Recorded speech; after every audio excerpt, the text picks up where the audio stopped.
7 things you need to know about narcissistic personality disorder. So whether or not you are in a relationship with a narcissistic person or you have narcissistic personality disorder yourself, this video will help you understand exactly what a narcissistic personality disorder is and how to look to see if this is something that's in your life currently. So a narcissistic personality disorder involves a pattern of self-centered, arrogant thinking and behavior. So it's not just about thinking, but it's also the behavior of a person, and a lack of empathy and consideration for other people, and a excessive need for admiration. So this is someone who is very self-centered, very arrogant thinking, doesn't have any empathy or feelings for other people's feelings, and has an excessive need for admiration. They need constant feedback from the people that are around them. So let's go over a few things that may be helpful to you to see whether or not you may be involved with a narcissistic person, or maybe you have some narcissistic personality disorder traits as well. And these things can also involve work, relationships, friendships, family relationships, love relationships. So it's really good to take a look at it. Also, the narcissistic personality disorder person, or the one that has this disorder, is resistant to changing. They don't want to change their behavior, even when it's causing them a problem. So if there's problems in a relationship and they're asked to change some of their behavior, they're very resistant to changing their behavior. They think that they're right, and they tend to turn the blame to other people. They tend to turn things around, and instead of looking at themselves and changing the way that they're doing things, they want the other person to do the changing all the time. So let's go over a few things that will, I'm sure, will be helpful for you to tell whether or not you have this in your life. The first thing is they have a grandiose sense of self-importance. So they think, it's not just a matter of they think great about themselves. They think so great about themselves, and they want other people to flame that fire. They think that they're better than anybody else. They think they can do everything better than everybody else. And they just have a really grandiose sense of self-importance. The second thing is they live in a fantasy world that supports their delusions of self-grandiose, and so they may do a lot of lying about exactly what's going on with them, how much money they have. Oh, they have millions of dollars. They just signed up 10 new clients. They've just weightlifted 50 pounds. They just have this. They're in this fantasy world of that supports their delusion of self-importance and grandiose-ness, I guess you'd call it. Number 3, they need constant praise and admiration. And this is different than just someone needing a little pat on the back or some praise. This is someone that needs constant praise. So they will surround themselves with people that constantly fan that flame of praise.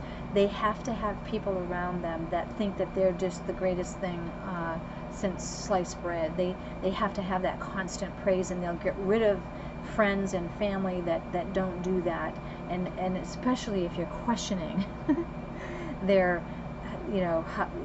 sense of self-importance, they'll have nothing to do with you. They want people around them constantly that praise them, and it's just they need that like a food. It's their food in order to stay alive.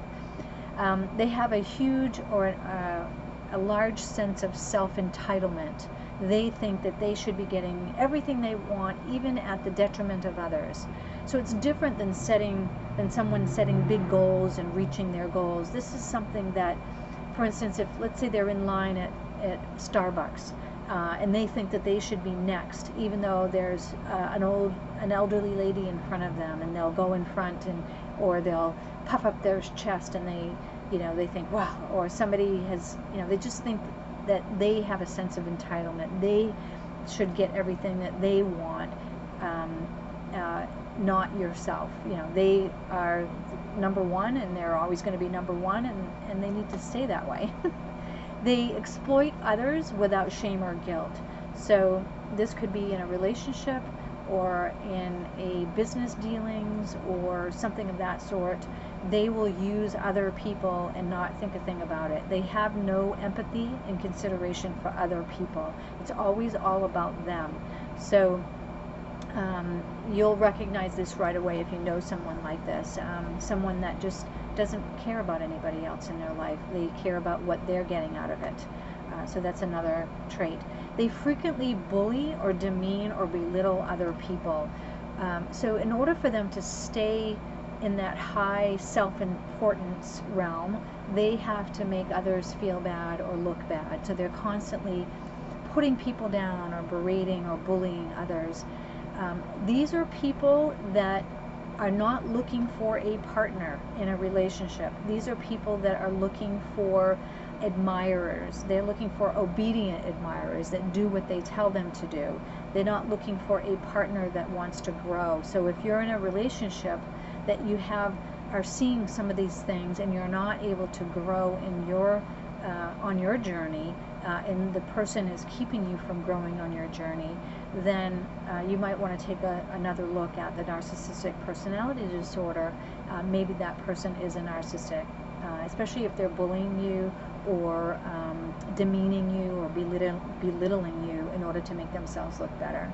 It is a problem in a relationship, obviously. It's a problem at work.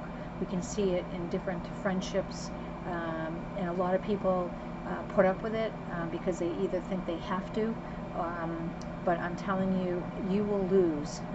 You will not win in a narcissistic, with a narcissistic person. They win, always. They are always on top, and if they start to think that you're getting ahead of them or winning or whatever, they will knock you down. So you have no chance of growth. So maybe some of you have felt this in a relationship, either work, family, or whatever, and you're wondering maybe that you're doing something wrong, but it could be that there is somebody holding you back. So it's something to take a look at. Really, the only way to get out of the grips of a narcissistic person or someone who has that personality disorder is to get help. We here at GILD Coaching can help you. It's also important to set boundaries, personal boundaries, and not just set boundaries, but adhere to your personal boundaries. You know, are you setting boundaries and then letting them go as soon as a narcissistic person bullies you? Or are you able to stand your truth and stand up for your boundaries? If you need help, contact us at www.gildcoaching.com. This is a serious problem. It's something to take very seriously. We are here to help you and coach you through it, so please contact us. And if you know of anybody that could use this video, please send this video. Don't forget to hit the like button and subscribe if you haven't subscribed, and pass this along. It is important information. It is not everything that you need to know, but it does give you a little taste of or a few ideas of being able to identify a narcissistic personality disorder, maybe in someone that you know or even in yourself. So thank you so much for joining us. We'll see you on the next video.